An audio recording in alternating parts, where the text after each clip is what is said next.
Welcome to Forbidden Planet TV. We recently ran a special In Conversation event online at Forbidden Planet between authors supreme Laini Taylor and Elizabeth Knox, which took the form of Laini, who's an old friend of Forbidden Planet, interviewing Elizabeth about her awesome new book, The Absolute Book. Without further ado, here are Laini Taylor and Elizabeth Knox. I believe we are all up and running, raring to go. So hi to everyone out there. My name is Laura Dodd. I'm the head book buyer for Forbidden Planet, and it is my great pleasure to welcome you all here tonight for our exclusive In Conversation event with Elizabeth Knox to celebrate the launch of her fantastic new book, The Absolute Book. Your host for this evening is writer, fellow geek and avid bookworm herself, Laini Taylor. Now, before I hand things over to Laini, I'm just going to say a quick note that if you have any questions for Elizabeth, feel free to kind of post them throughout the evening and we'll try and get to some of those at the end. So I'm super looking forward to this. So I'm going to be muted and listening with a lot of interest in the background. But yes, so for everyone out there, Laini, it's over to you. Thank you, Laura. Thanks for having us. Hi, Elizabeth. Well, I am really excited to talk to you, Elizabeth. I think you know you're one of my very favorite writers, and I'm building up my collection of the Absolute Book slowly. I have my New Zealand copy and my US copy. And do you have the UK copy there on hand? You know what? None have arrived yet. Oh, no. You know, well, we should have Laura show it. Okay. Well, it's also beautiful and they look great together. And I have just recently reread this after reading it when it came out in New Zealand, and you were so kind as to send me a copy. But I want to go back a little bit further, and when I first discovered your books, because it is this really vivid memory. You know how you have that with certain books, and for me it was I can't remember how. I think my husband had gotten me for Christmas the first of the Dream Hunter books. I can't remember if it was after it had won the Prince or the Prince honor, but he got me the first book and I read it in a day and immediately had to have the second book. And like, I couldn't get it that day. I still remember like calling around, like they were out of stock at the library, and I couldn't find it at the bookstore yet. And it was just one of these experiences like, what do you mean? Like, I can't have this book right now.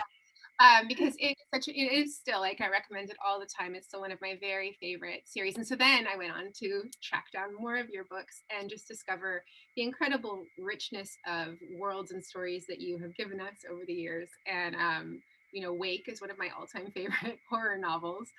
And just to gush a little bit, I just want to talk about, and I'm really curious what your thoughts are about this, because I, as many of us do, have a literary background as having studied literature, but as I've gotten older, I've sort of shifted almost entirely to reading science fiction and fantasy and genre.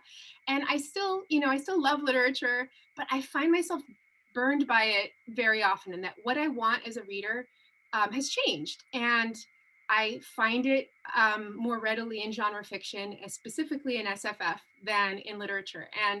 And so when I find out, but there's still things that I love about literary fiction. So when I find out that a literary author has written a genre book, I dare to get my hopes up.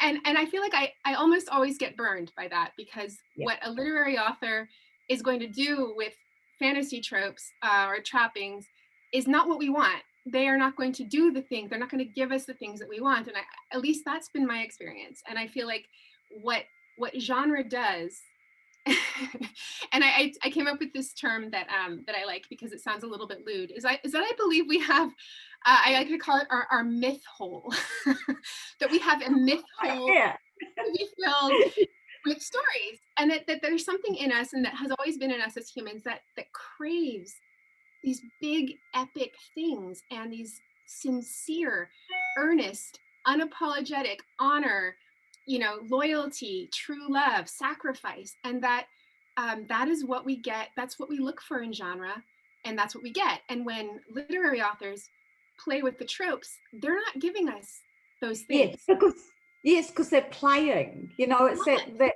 idea that they sort of put on special equipment, you know, their sporting outfit, you know. Yeah, I think I might be slightly going in the opposite direction to you as a reader, but it's partly because I live with, you know, an insane book maniac who reads mostly literary fiction. So, you know, if you have 10,000 books crowding in upon you, which we do, and someone who can say, Elizabeth, you'll like this, he hands me the literary fiction that has the pleasures of genre, you know, the sort of startlement, you know, the kind of, you know, either the sense of wonder or something startling happens, or they're terrifically plotty, or, you know, they're full of people behaving badly in ways that are completely consequential in the end, or, the kind of plotty literary fiction books. So I have those, and then I'm always looking for the exciting books in genre, and for that I have to kind of have a group of people, usually on Twitter, who are enthusiasts and who I believe.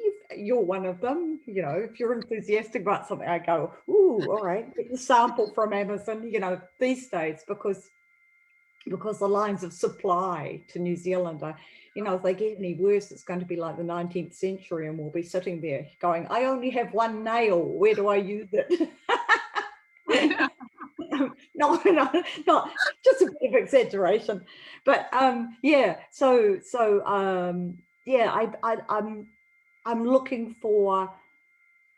I guess I'm always looking for the genre literary fiction and the literary genre, you know, and honestly, there are enough people doing it so that it can keep me busy. I'm more likely to find it coming from genre into literary than from literary into genre, really. But I guess what I wanted to say is thank you for doing what you do, because that is exactly what I'm looking for. And I mean, there's a withholding that is, you know, I associate with literary fiction, where they know what you want and they're going to not give it to you at all costs.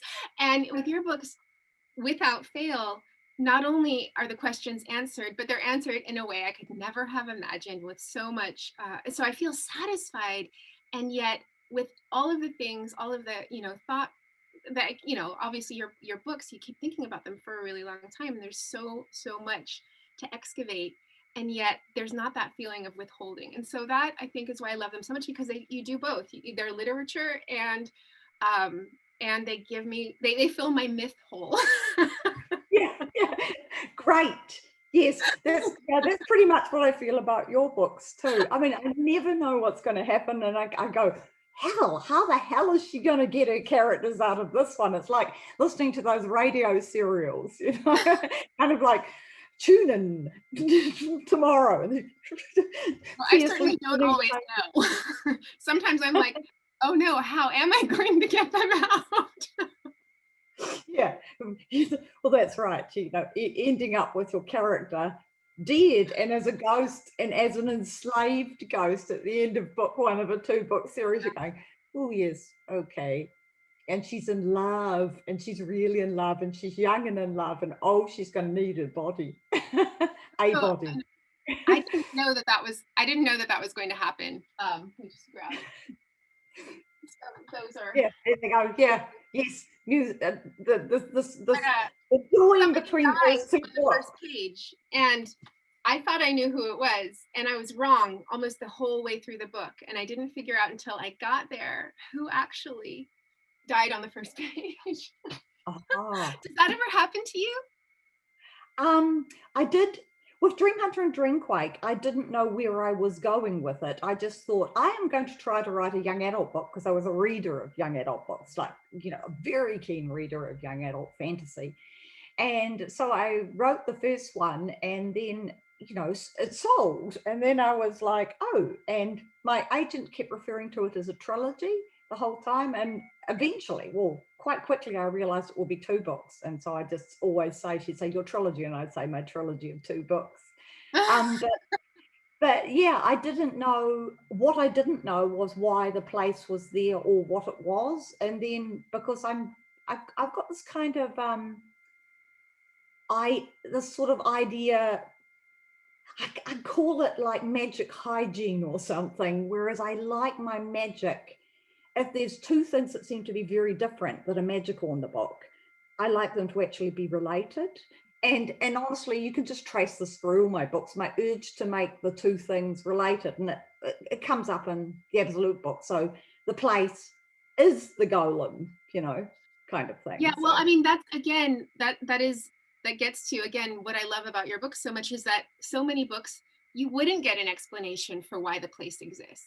And the author wouldn't feel obliged to have an explanation, and yet you do, and your explanation is so good and adds so much to the story, and it leaves me feeling so much more satisfied. And so, so I mean, yeah, I love that. Good. And I sort of do it again in the Absolute book. They're like, you know, they're looking for the object, and one of the people looking for the object is clearly got some kind of a spell on them, and for some reason the spell on the object seems to be suggestive of the spell on the person, and then you go from there. Yeah. You want to do a little bit of a you know, a little bit of an introduction of the book for people who haven't read it yet? Okay, so the book is, it's Taryn's book, and Taryn is a young woman who loses her sister to violence. A man runs her down intending to rape her, but then decides not to. It's, you know, kind of you know, horrific really. And Beatrice dies, and Taryn endures the trial where the man, you can't prove intent, so can only be tried for manslaughter to have any hope of conviction. And this isn't enough for Taryn, so she has an opportunity for revenge fall into her lap in the form of this rather sinister character who seems to have a romantic obsession about her, but he wants to be her white knight and her rescuer, and, you know, her you know, God in the machine to make something happen that no one else can, i.e. kill this man when he's released from prison.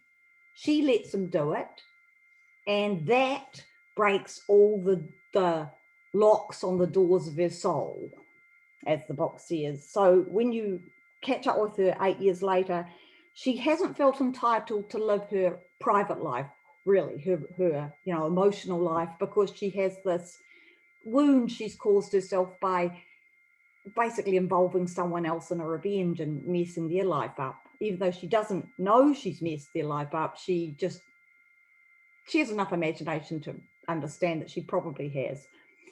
But she's written a book about the things that happen to libraries, the cataclysms, insects, fire, damp, light, carelessness and uncaring.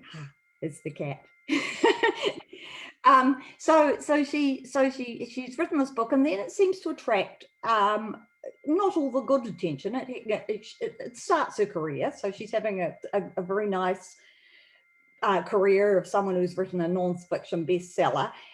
But she also has a policeman who was a detective constable who interviewed her after the death of the man who killed her sister. And he's never believed she isn't behind it. He's now a detective inspector, and he's got his claws into his cold case, and he wants to catch her. But also she seems to have something inside her that makes her lose time and do alarming things like get up in the middle of the night and eat the raw meat in her fridge, and also sometimes takes over her voice and asks people around her questions about a ancient scroll box that had once been in her grandfather's library. So that's the setup, is there's something inside her, it's a demon, looking for an ancient scroll box, and then, it just rolls. There are eyes upon her because they know she knows something, that she's forgotten what she knows. And that's how it opens.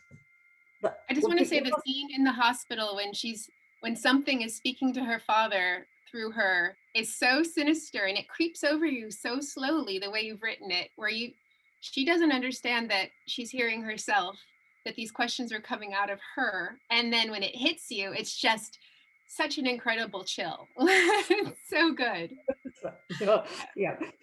Also, her father's so pleased to be having a conversation with her because she's sort of neglected him, but he's not having a conversation with her. It's, Right. I do like their relationship, the sort of slow repairing of their relationship with her father.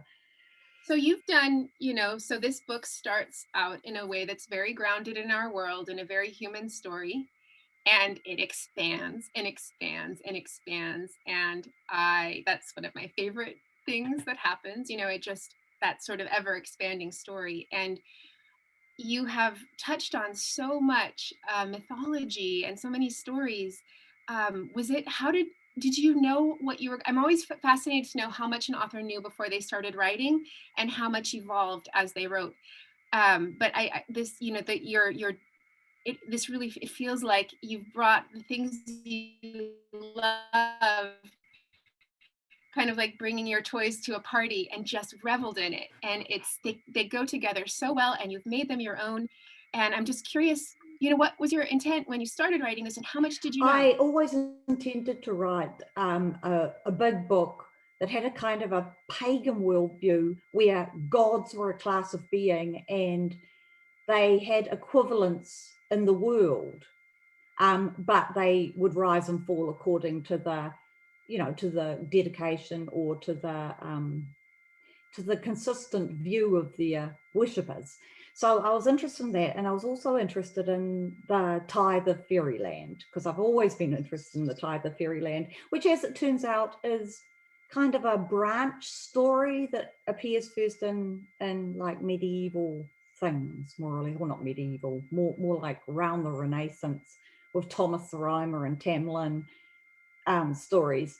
The idea that fairyland exists only because they're able to, either their immortality or fairyland itself exists because they're able to pay this tithe to hell and human souls. Either it's going to be fairy souls or human souls in the story. I quickly decided that fairies didn't have souls and that they were paying for their sovereignty, that they had taken the territory that's fairyland away from hell thousands of years ago. And a war ensued, and in the peace, the standoff that followed, they made this treaty, which means that basically they're like the rulers of hell, the fallen angels, are extraordinarily lazy, and they don't care about, but they just want to hurry things along. They want to hurry along the end of the world or something. So they're collecting souls, but they've discovered a way of, getting souls that literally aren't damned by kind of getting fairies to steal them and then eventually pass them on. So I came up with that idea, and then I didn't know how to get to it. So that's when I thought I really wanted to start, to make it a portal fantasy, to start with some not children, because it was going to be an adult book, with some fully formed adult characters who stumble their way into the story and are able to make moral judgments according to where they come from. So the police officer, Jacob Berger, and Taryn Cornick, the author. And then I started thinking about those books that have a scholarly hero. So Dan Brown's books and Kate Moss's books. And one thing, I had a conversation with a friend of mine who loves those books, and I love those books. And one thing that we were talking about was how much more we like the ones that don't just hint at something mystical and large and magnificent, but actually go there, rather than, it's just kind of like it's just like a gesture. It's not a gesture, it's the thing. So that's really what decided me. I was going to get into this book that was large and was full of gods and other creatures and gateways between worlds. And the way I thought of it aesthetically, one of the ways I thought of it was that it was going to be like looking at a flock of waterfowl, and when they get startled and they come up and they circle away, and sometimes they split into several things. They circle away, but in the end they come back and all land together on the water. That I was thinking is going to look like it proliferates, that the story just breaks apart and flies out, but it's going to come back round. Everything's going to come back round, and so all the stories and experiences of all the characters are going to deepen themselves, and nothing will be lost. If you have a character who's just like in this chapter here, then they're going to turn up there, or they're going to keep turning up even when they, you know, they all by all rights they should actually be dead, but then you're, you know, in purgatory. Oh dear. Well, once you've started creating that many layers of worlds, and you know that souls, you know, aren't lost, then, and you can actually potentially visit these other worlds, then yeah, you open a lot of doorways that way in the story. Yeah, but I was completely determined that there would be one soul that was lost to the person who was looking for it, because I just thought, well, if you can't resurrect people, if you have a book where you can't resurrect people, of course you end up with even worse problems, and you make some places closed. So you know, you say you can't find this person again because this is a place you can't go to, which began to feel very relevant, I might say. Thank you. Not being able to visit your sister in Australia. Yeah. Yeah. So you've mentioned two of the main characters, and we haven't yet mentioned our third main character, and he's somebody who, I won't give any spoilers, but I think it's fascinating that you never actually come out and say what character, who he is, in a way that, you know, that you obviously intend, and yet, you know, playing with huge archetypes. And how, okay, so this character's name is Shift, and he is fascinating. And how much did you know who he was when he entered the story, and then go about creating your version of this very archetypal character? Yeah, very famous archetypal character. Yes, I was just interested in doing someone who had potentially that much magic, but whose past was irrelevant to them. Shift periodically forgets not everything he knows. He forgets who he knows, but he still remembers how he feels about them when he meets them. And he loses all his sort of knowledge, but not as muscle memory. So he remembers procedural things about like how to birth a baby or whatever, you know.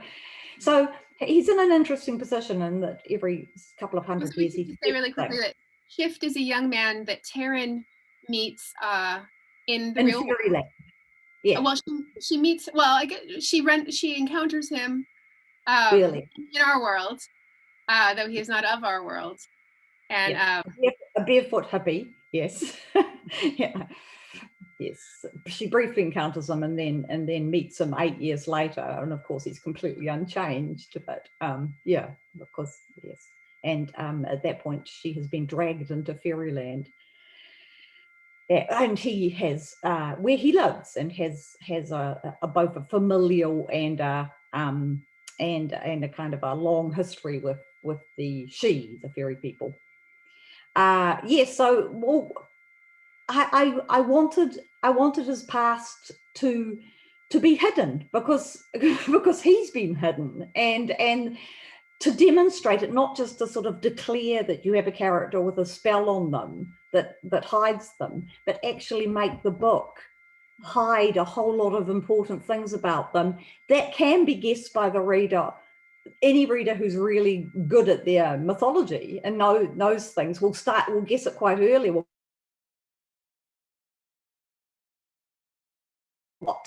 And then everyone else should be able to get it by the very end, or near the very end, the very end, because there's some total throwaway lines that give it away, but they're just in passing, because he's not interested in that anymore. That's his remote past, and he's very forward looking. Well, and it's you know, obviously a subversion of the story that we would expect. Yeah, where that's the story. Yeah. So instead you make the big story like it's just part of the character's makeup, you know, their personality. Yeah. So this idea that Shift, whose name's Shift because he can shapeshift, and this clever thing that you've done with his clothing. Do you want to tell us about that? Oh yeah. Well, is that one of those things where you think it through and you think, well, how would that work? And the obvious thing is that the owl, the person turns into an owl, so the owl flies up from the little puddle of clothes, leaving the clothes there, and then if they want to, they come back to their clothes and stand there naked, putting them all on again, which is great. I like that version. But in this version, in order to have clothes when like a superhero, whatever happens, the clothes remain the same. He has made them out of himself. So when he's a sheep, he's got someone else to shear him, and so that he can make the wool. Yeah, animal products, including he gets like his legs skinned when he's alive, when he's a bull, and then changes back before he dies, so that he has the leather, so he can make himself leather shoes. Not a vegan thing. So he performs these sort of really bizarre acts of work, hard work, in order to have clothes that change at the same time as him. But he's not very good at making them. So he always looks like he's dressed like a very badly dressed homemade hippie, badly knitted lumpy jerseys, which also adds to the hiding him thing, that he doesn't look like the person in the room who you listened to. Yeah. Well, I remember reading that the first time and just thinking, genius, this is such a fun idea. Love it. So who was of the three main characters, or between Taryn and Shift, who did you have first? Oh, well, I wanted to put Shift in it, so I had Shift first. Yeah. But of course, he couldn't be a point of view character, because I sort of tend to make my really magical beings the non-point of view character, who's very important. I have yet to really go for broke and make one of the really magical people be a point of view character. Except Zess is in the Angel's Cut, the sequel to The Vintner's Luck. The angel is the point of view character, but it's after he's lost his wings, so he's leading an ordinary life as much as he can. So I had Shift first, and then I had Taryn, because that was the key to the book. I was going to have a scholarly hero. I was determined to have a scholarly hero who was a woman, and whose heroic quality was her ability to understand big patterns and things. She just had that kind of mind. So you've imbued the book with a lot of research about Taryn's subject, but also you've managed to make it feel as if there's a whole book's worth of research in the book without actually giving us the whole book. But it definitely feels like you're very knowledgeable in that subject. Now, is that something that you've always been interested in, or libraries and the particulars that you share in the book, or did you do a lot of research for this? I've been really lucky. I was very lucky in a long period of my life where I worked for what was then the National Museum of New Zealand. So I knew a lot of curators of all sorts, and I knew conservators. So when I was in my 20s, I had a lot of conversations or sat there being a fly on the wall at the tea table in the building, listening to conservators talk about the problems of conserving all sorts of different materials.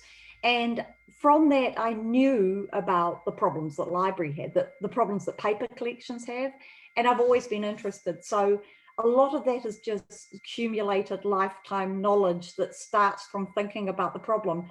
I've also got a lot of librarians in my family, and I've had a lot of friends who are librarians.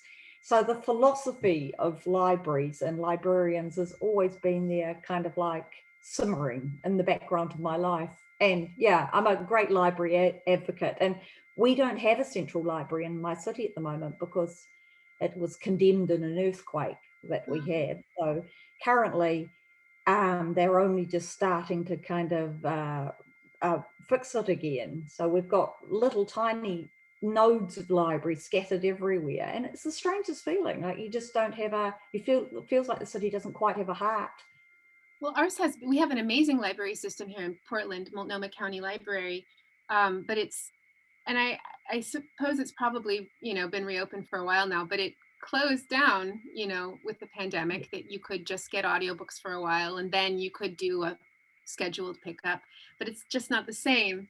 And so having that experience of very suddenly being deprived of your library is, it makes you, it makes you appreciate. And also, I think I've, by Twitter, become really conscious over the last few years, following a lot of librarians, of how much libraries do besides lend us books, how much they have besides books, and what an important space they are for the community. And it's truly the last place in our society where you can go with no expectation of spending any money. Right. And like in almost everyone's life, there will be a time when they need that. Most kind of, ordinary people at some time in their life will have a period where they need somewhere quiet and warm to go, like whether they're teenagers and they've moved from one school to another and they haven't made a lot of friends yet, or the people who don't see the elderly people, and the kind of connection between libraries and mental health is huge, I think. Yeah. Palaces. This has just randomly popped into my mind because I know that you play video games somewhat. I'm curious if you've ever played Assassin's Creed Origins, in which you can tour the Library of Alexandria in the game. And it's pretty cool. I've seen the Library of Alexandria and Assassin's Creed. I only play sort of little iPad etc. games, and I do like those. But my son is a really keen gamer. He used to play representative Halo for Australia because the Australians recruited him from New Zealand. Wow. So he's a fiercely keen gamer, and he loves the big open world narrative games. So he's constantly telling me why they're good, what he thinks about them, and as an art form, I think they're amazing. But my husband and daughter have been playing Assassin's Creed. I don't really play them, but it's cool to see how much historical research has gone into them and to be able to go to those places. And Egyptologists are actually using them now. My daughter attended a lecture live with Egyptologists recently where they're giving tours of ancient Egypt in Assassin's Creed online. So that was really cool. And that's an ongoing thing.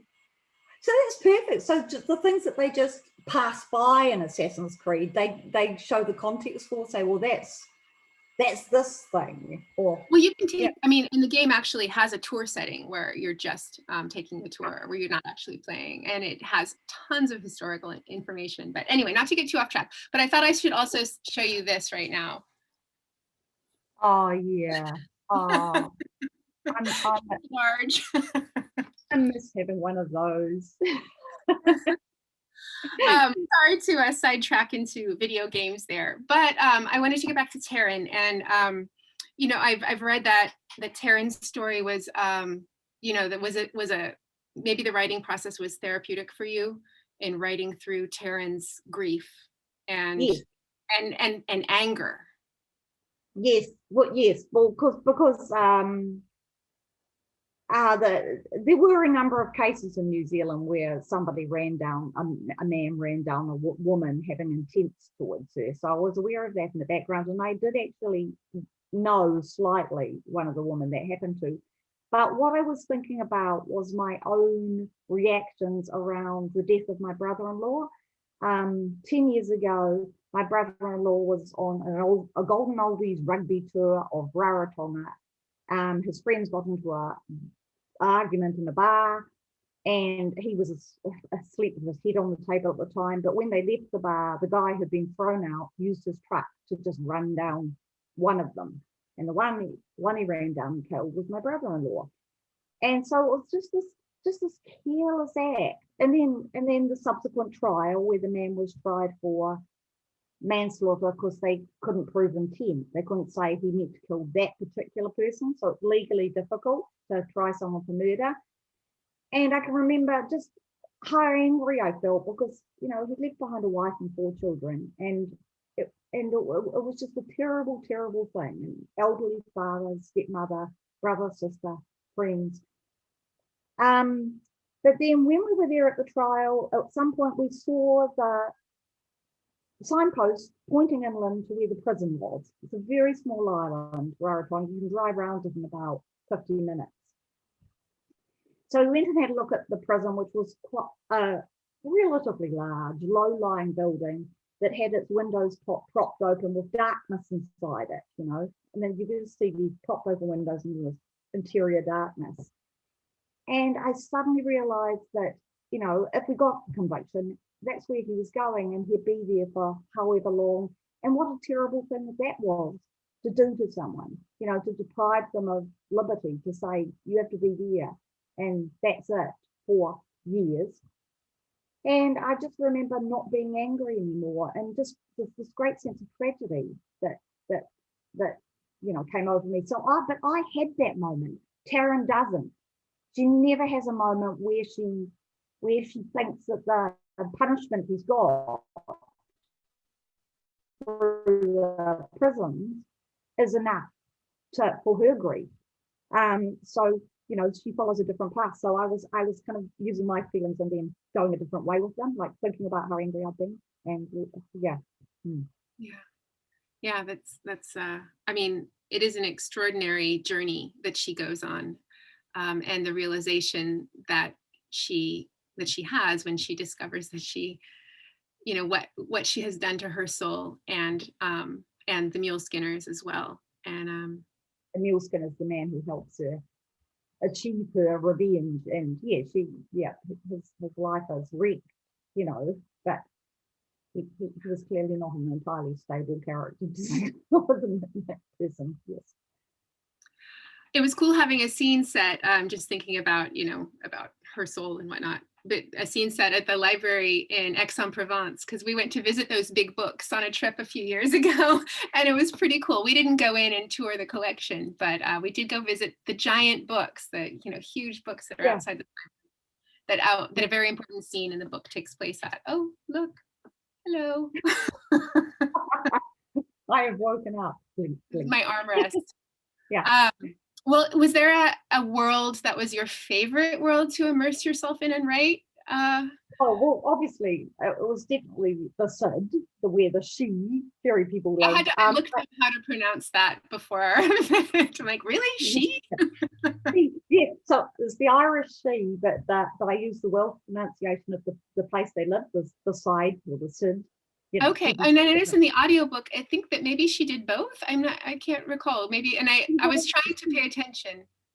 The producer called me, so she would have been saying she for people and Sid or side. She would have decided. I mean, they would have decided. But he called me and said, "Okay, tell me how to pronounce." No, how would you? I couldn't remember. I mean, I was like trying to pay attention at a certain part so that I would know how it was pronounced, and then I was like, "Wait, did she say Sid and then also something else?" And I couldn't figure it out.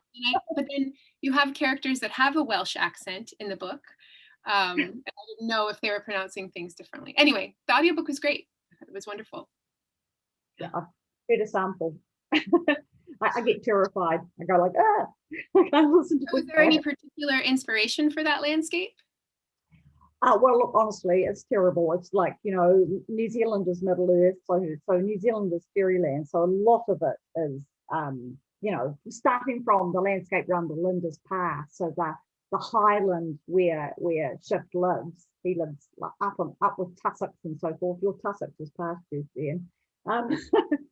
So tussocks, and then when you get the long trip down the river where they have the moot, the bit where they decide who's going to give up their people to the tide, which of them is going to give up, you know, they make their little lists and tallies and, you know, sacrifices the fairy people.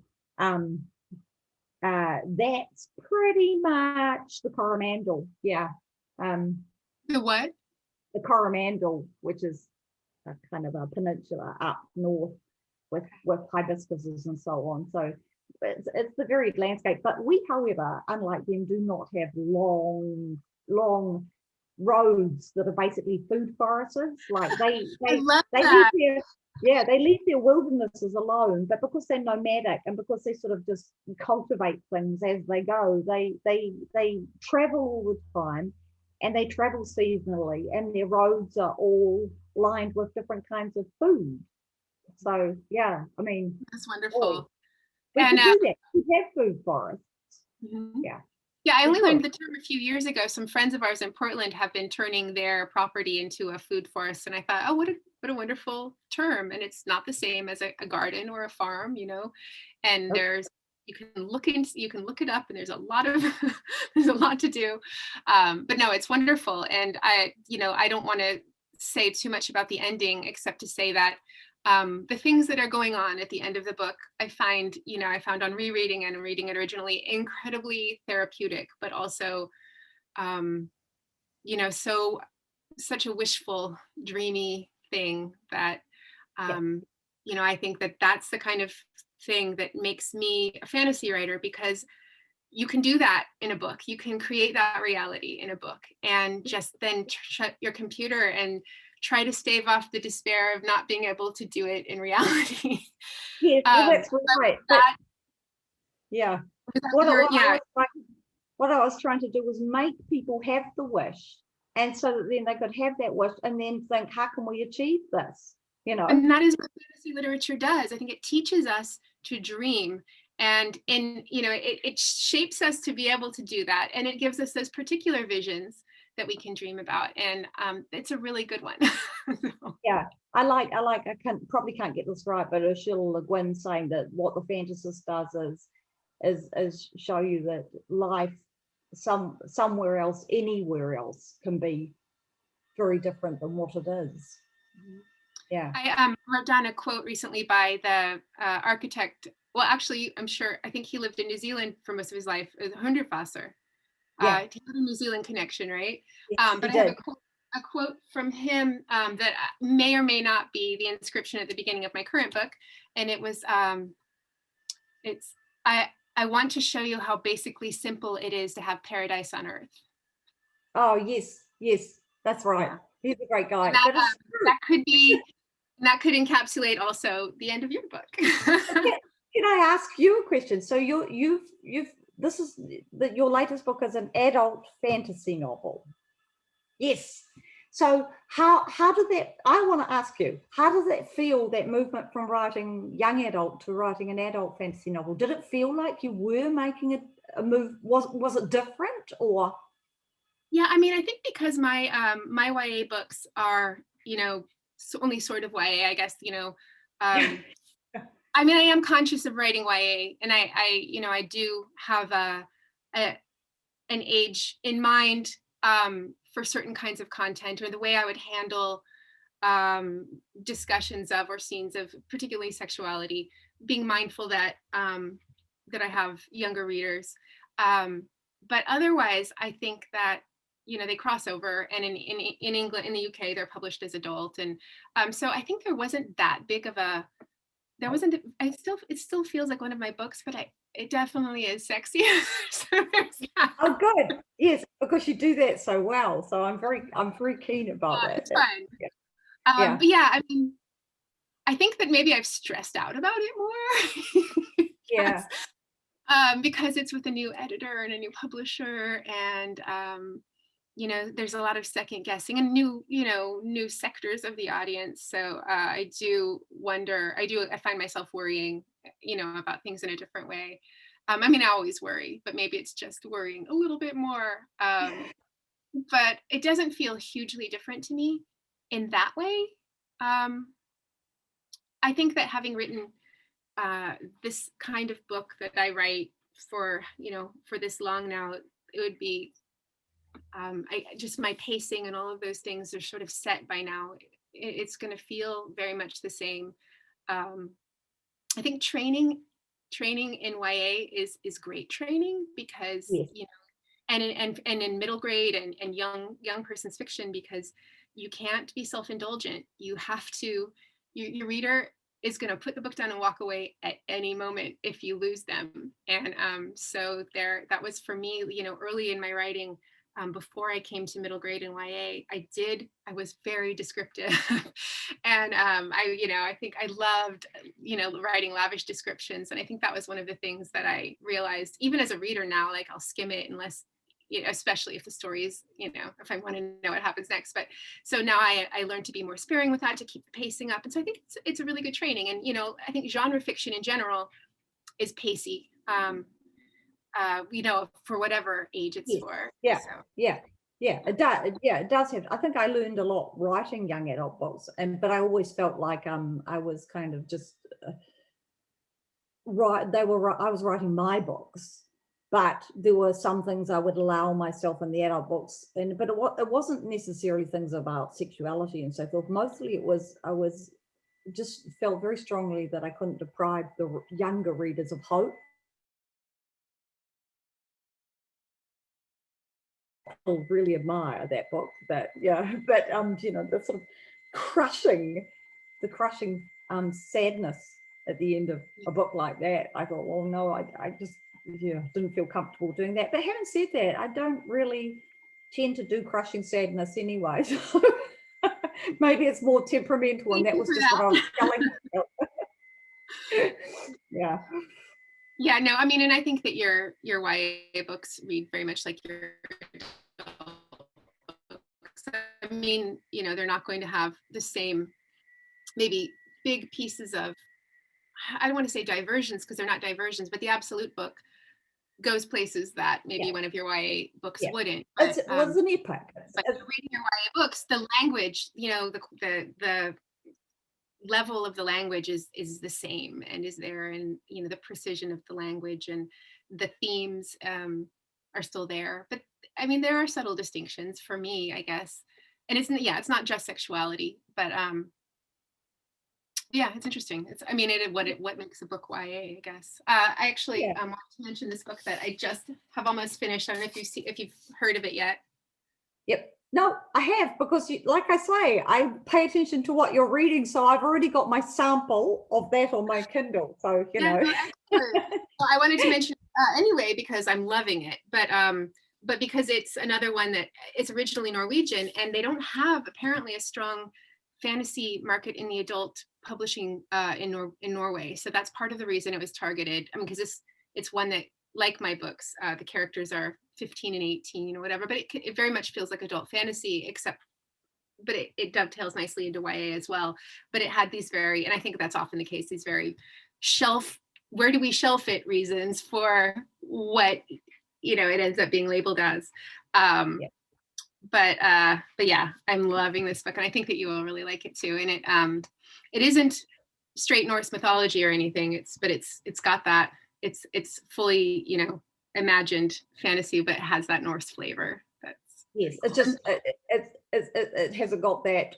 Yeah, these gods are there and they're real kind of thing, which is. And so, I mean, it's a good way to mention that Odin and his ravens are a strong presence in the absolute book. I mean, the ravens in particular, but Odin shows up somewhere very unexpected, and I loved that part. The fact that he shows up in one of the scenes that's the most absolutely detailed real world scene that would be familiar to anyone who has certain leisure activities. That's all I say. Don't want to spoil it, because it is kind of a bit of a shock, because it's just the end of the chapter, and then bam, Odin. But I love doing the ravens. When I thought, well, okay, I'm going there. I'm going to put talking animals in this book, and they're going to be Odin's ravens, and all like the main decision I made was to make them female, because I was just working on my gender balance in the book. I just thought, no, I want them to be female. Why shouldn't they be female? But they're ravens, for heaven's sake, and they're demigods, and yeah. And as I think as Moonan says to Taran, that any wise male god will have female advisors. So I thought that was a nice moment. Very good, very apt. I'm just looking at the time and wondering if I don't see, I don't know if the chat is still closed, Sriya, or if anybody who is here has any questions for Elizabeth or for me. Go ahead and type them into the chat if that is open. I see anonymous attend. Oh, we've got the first question is, what particularly draws you to writing about fairies? I think. It's not showing up in mine, but okay. Yeah. Okay.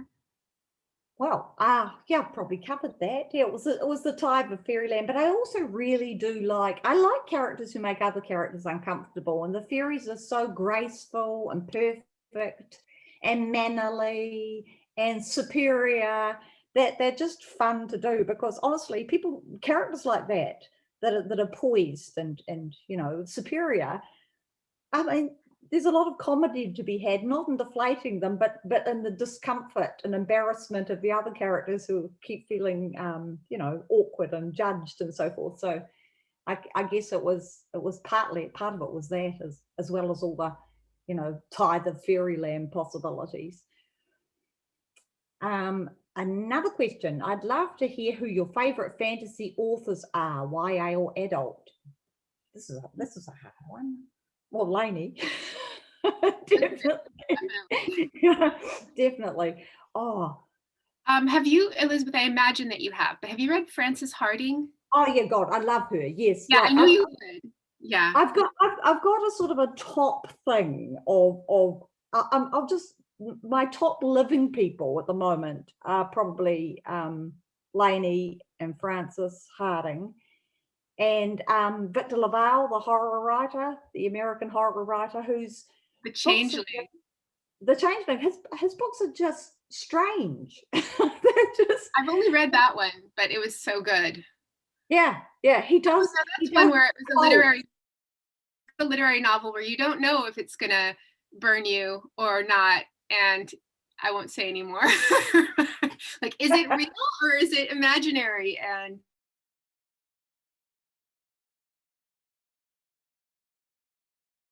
I've got a lot of dead people. Yes, obviously Ursula Le Guin and Margaret Mahy. Just yeah. Loved them. Yeah. Yeah.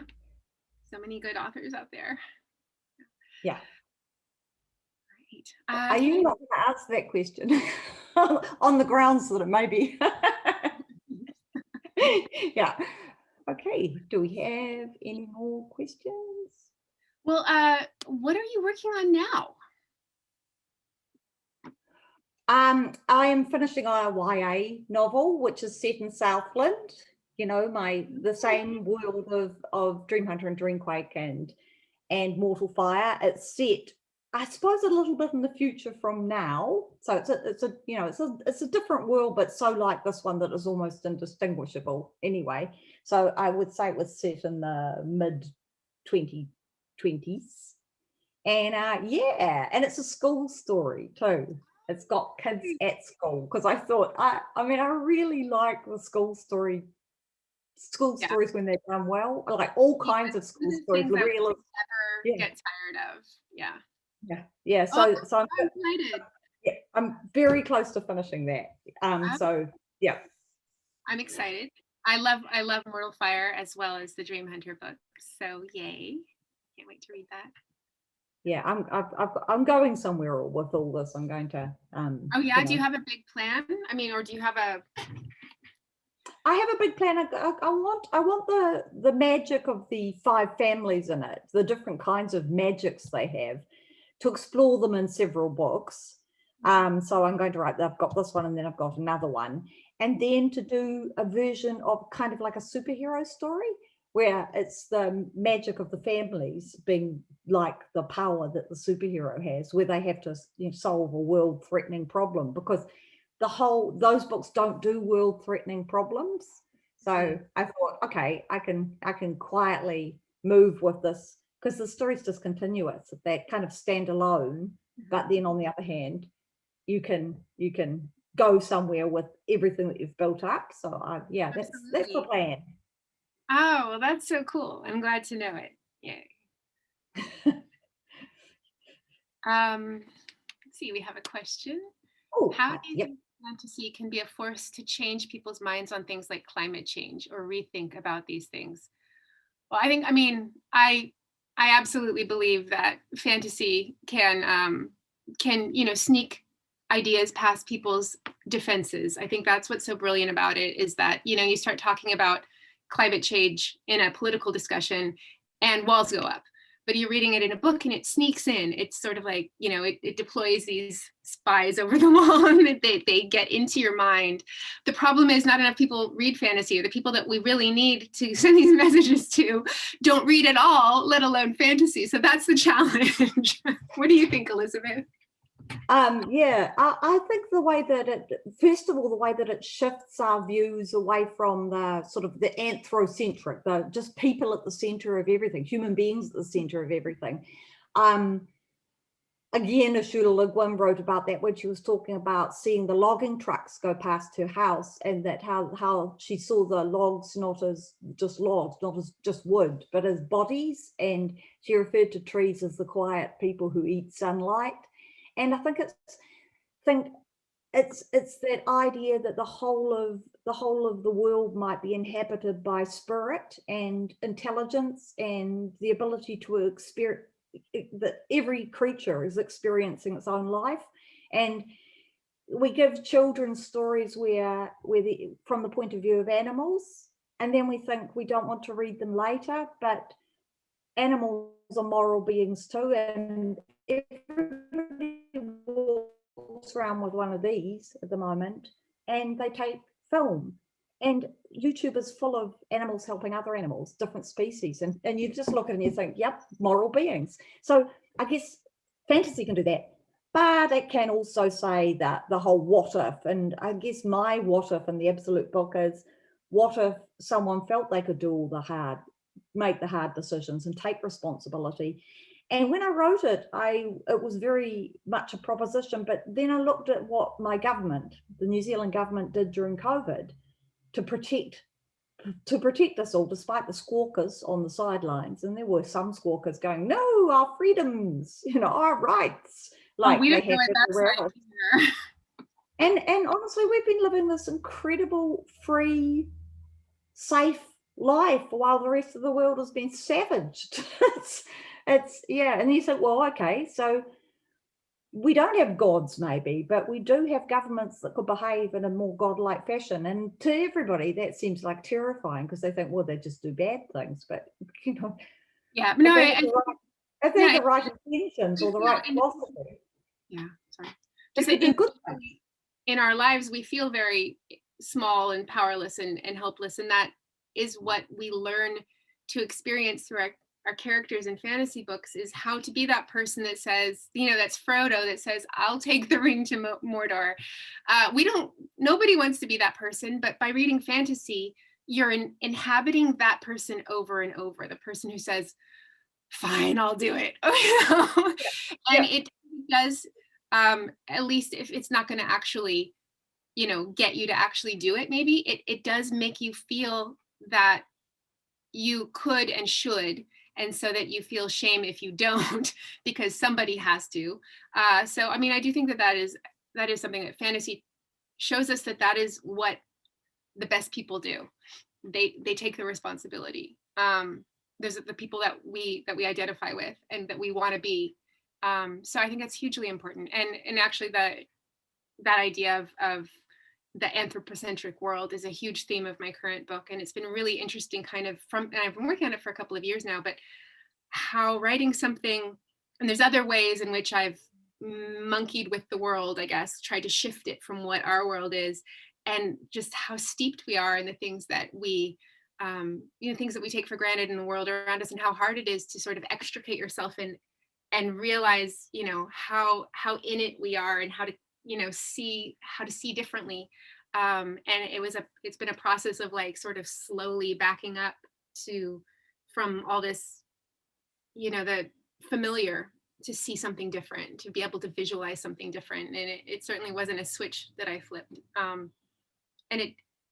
mean, for me as the writer, to start looking at the world from this perspective of my book, and looking at our world from this very different perspective, I hope that readers will have that same experience. that's perfect. That says it exactly. Yeah. That kind of move to one side and then look back. Yeah. We have, what was it like writing a ghost story? This is for you, Laini. I haven't written a ghost story. Well, kind of, I guess, but not really. Have you written a ghost story? My first book has a ghost in it, but and I've always wanted to write another ghost story, but I kept saying for years I don't have an idea, and then I've just come up with an idea. So I'm clearing everything else off my plate that's partly finished so that I can get to it. And just to say one thing about it, it's a ghost story set in a haunted house, but it's also a writer's retreat where everybody on the writer's retreat is writing a ghost story. That sounds wonderful. And maybe they're writing the same ghost story. Yeah. Oh, that sounds awesome. That's funny. I actually I have a partial manuscript of a book about writers on a retreat who are eerily writing the same story, and they don't understand how that is possible. Oh my! See, this is the trouble. Our minds do actually work alike. It's kind of like it's not a ghost story, but it's a cat, actually. Blame the cat. But no, I guess that is probably all we have time for. But it was so awesome talking to you. And I just want to say I'd forgotten, since I haven't seen you in person since like 2000. I don't know. It was a long time ago that I remember hearing you read, and when you read, your accent got even stronger. No, but it's wonderful, because it was my first and only time to New Zealand, and I don't know, but you have such a wonderful accent, and so it was fun getting to talk to you again and hear it. Thank you. That's great. Thank you so much, and I can't wait for your book. Thank you. Well, as soon as I have a manuscript, I'm willing, it has all the pieces in place, then I would love to send it to you. I would love to receive it. I'd be so thrilled and honored. Yeah. I feel like it's close. It's really almost there. It's late and close. And that was our In Conversation event with Laini Taylor and Elizabeth Knox, talking about Elizabeth's new book, The Absolute Book. And you have been watching Forbidden Planet TV. See you soon. If you're enjoying watching Forbidden Planet TV and you're enjoying watching us talk to the world's most interesting and accomplished filmmakers, authors, artists, musicians, creators, subscribe right here. See you soon.